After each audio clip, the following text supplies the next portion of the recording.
السلام علیکم۔ جماعت ہشتم میں آپ کا استقبال کرتے ہیں۔ مضمون اردو، حصہ نثر، مذہبی شخصیت پر مبنی سبق حضرت علی، محمد حسن فاروقی کا لکھا ہوا سبق۔ پہلی بات جان لیتے ہیں بچوں۔ حضرت علی مسلمانوں کے چوتھے خلیفہ تھے۔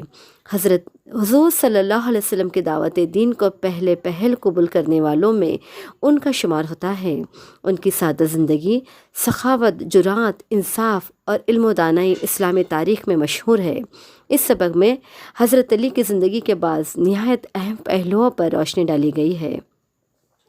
محمد حسن فاروقی کا لکھا ہوا سبق ہے بچوں۔ حضرت علی رضی اللہ عنہ ہمارے نبی حضرت محمد صلی اللہ علیہ وسلم کے چچا زاد بھائی تھے۔ ان کے والد ابو طالب کا شمار مکہ کے ذی اثر لوگوں میں ہوتا تھا۔ بچپن ہی سے حضرت علی حضور صلی اللہ علیہ وسلم کی تربیت میں رہے۔ بچوں میں سب سے پہلے ایمان لانے کی سعادت حضرت علی نے حاصل کی۔ اس وقت ان کی عمر مشکل سے 8-10 برس کی تھی۔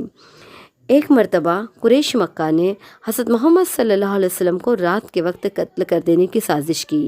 آپ صلی اللہ علیہ وسلم کو اس سازش کا علم ہو گیا۔ حضور صلی اللہ علیہ وسلم کے پاس مکے کے لوگوں کی امانتیں رکھی ہوئی تھیں۔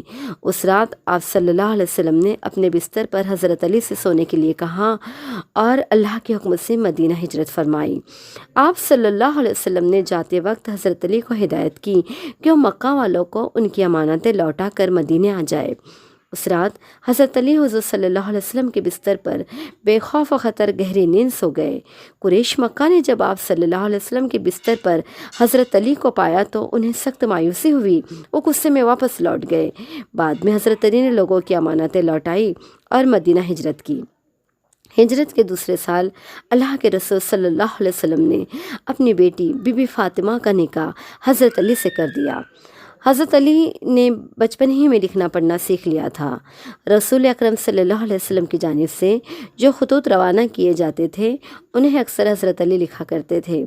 انہیں تقریر و خطابت کا خداداد ملکہ حاصل تھا۔ حضرت علی میں بہت سی خوبیاں تھیں۔ ان کی بہادری اور جنگی صلاحیت سے ہر خاص عوام واقف تھا۔ خیبر کی جنگ میں انہوں نے بے مثال شجاعت کا مظاہرہ کیا جس کی وجہ سے خیبر کا قلعہ فتح ہوا۔ حضرت علی صاحب الرائے تھے۔ کوئی تنازع پڑتا تو ایسا فیصلہ کرتے کہ لوگ دنگ رہ جاتے۔ دوسرے خلیفہ حضرت عمر فاروق فرمایا کرتے تھے کہ ہم لوگوں میں سب سے بہتر فیصلہ کرنے کی صلاحیت حضرت علی میں ہے۔ حضرت عمر کو جب کوئی مشکل معاملہ پیش آتا تو حضرت علی سے مشورہ کرتے تھے۔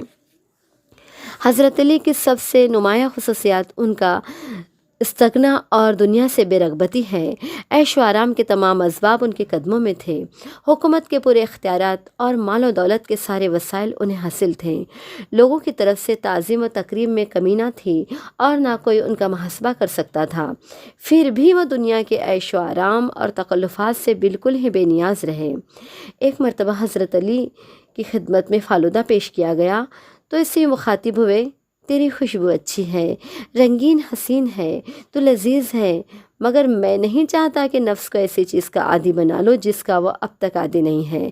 ایک بار وہ اپنے گھر سے ایسی حالت میں نکلے کہ ایک تہبند باندھے ہوئے اور ایک چادر سے جسم ڈھکے ہوئے تھے۔ تہبند کے کپڑے کو ایک معمولی کپڑے سے کمر بند کی طرح باندھ رکھا تھا۔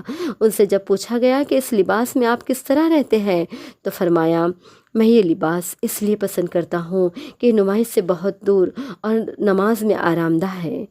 حضرت علی نے حضرت عثمان کی شہادت کے بعد مسند خلافت سنبھالی۔ ان کا بیشتر وقت خلافت کے کاموں میں صرف ہوتا تھا۔ وہ نماز میں لوگوں کی امامت کرتے، انہیں دین کی باتیں سمجھاتے، ان کی خیریت دریافت کرتے، ان کے کاروبار کے بارے میں پوچھتے، بازاروں کا گشت لگاتے اور خرید و فروخت کرنے والوں کی نگرانی کرتے تھے۔ اس زمانے میں خلیفہ اپنے زیر نگی علاقوں کے لیے خاص عامل مقرر کرتے تھے۔ بحیثیت خلیفہ حضرت علی ان کی کارروائیوں پر کڑی نظر رکھتے تھے۔ کبھی کبھی معائنہ کرنے والوں کو اچانک بھیجتے کہ وہ جا کر دیکھے کہ عوام کے ساتھ عمال کا سلوک کیسا ہے اور ان کے بارے میں عوام کی رائے کیا ہے۔ حضرت علی نے اپنے خلافت کے زمانے میں بیت المال کی امانت داری کا پورا حق ادا کیا۔ بیت المال میں جتنا مال آتا تھا سب تقسیم کر دیتے تھے۔ وہ تقسیم میں اپنے کسی رشتہ دار یا عزیز کو کبھی ترجیح نہیں دیتے تھے۔ اکثر بیت المال کا تمام اندوختہ تقسیم کر کے 2 رکعت نماز ادا کرتے۔ حضرت علی نہایت سکی تھے، کبھی کوئی سائل ان کے دروازے سے مایوس نہ لوٹتا۔ وہ خود بھوکے رہ جاتے لیکن کسی بھوکے کو اپنے دروازے سے خالی ہاتھ نہ جانے دیتے تھے۔ بڑی سادہ زندگی گزارتے تھے، کپڑے پھٹ جاتے تو خود سی لیتے، جوتی پھٹ جاتی تو اس کی مرمت کر لیتے۔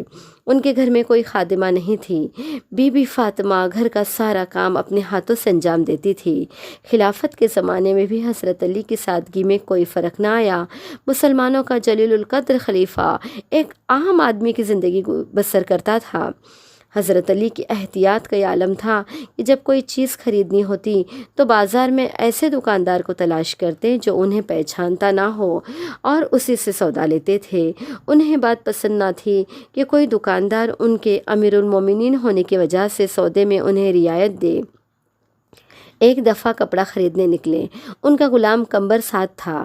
انہوں نے 2 موٹی موٹی چادریں خریدیں، پھر کمبر سے کہنے لگے، ان میں سے جو تمہیں پسند ہو لے لو۔ ایک چادر اس نے لی اور دوسری حضرت علی نے اوڑھ لی۔ خلیفہ کا اپنے غلام کے ساتھ یہ حسن سلوک دیکھ کر لوگ دنگ رہ گئے۔ ایک دفعہ حضرت علی کی کھوئی ہوئی زرہ ایک یہودی کو مل گئی۔ وہ زرہ کو اپنی ملکیت بتانے لگا اور حضرت علی کو زرہ واپس کرنے سے اس نے انکار کر دیا۔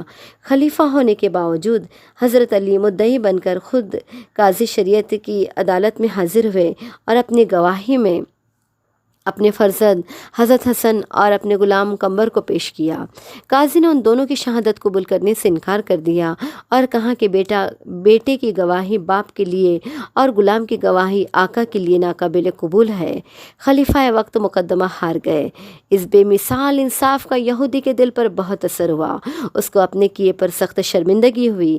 عدالت سے باہر نکل کر اس نے کہا، آپ کی صداقت میں کوئی شک نہیں، یہ زرہ آپ ہی کی ہے، اور زرہ حضرت علی کو لوٹا دی۔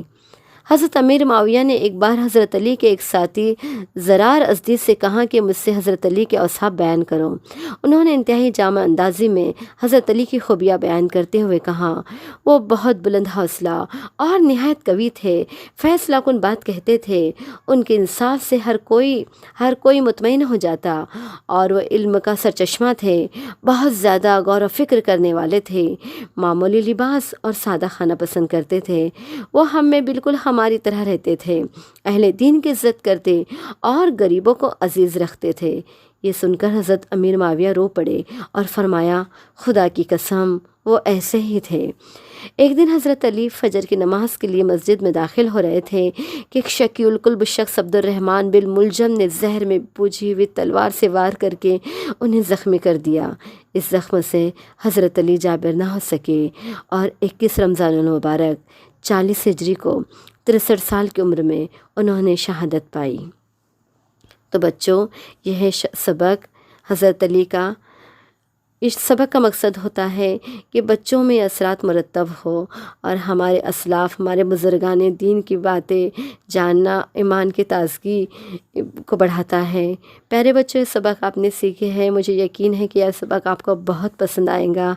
تو میرے پیارے بچوں، اس کے معنی و اشارات دیے ہوئے صفحہ نمبر 3 پر، اور اس کے بعد میں جو مشقی سرگرمیاں دی ہوئی ہے صفحہ نمبر 4 پر، یہ آپ کو مکمل کرنا ہے۔ خوش رہو، محفوظ رہو، اللہ پاک ہم سب پر رحم و کرم فرمائے، آمین رب العالمین۔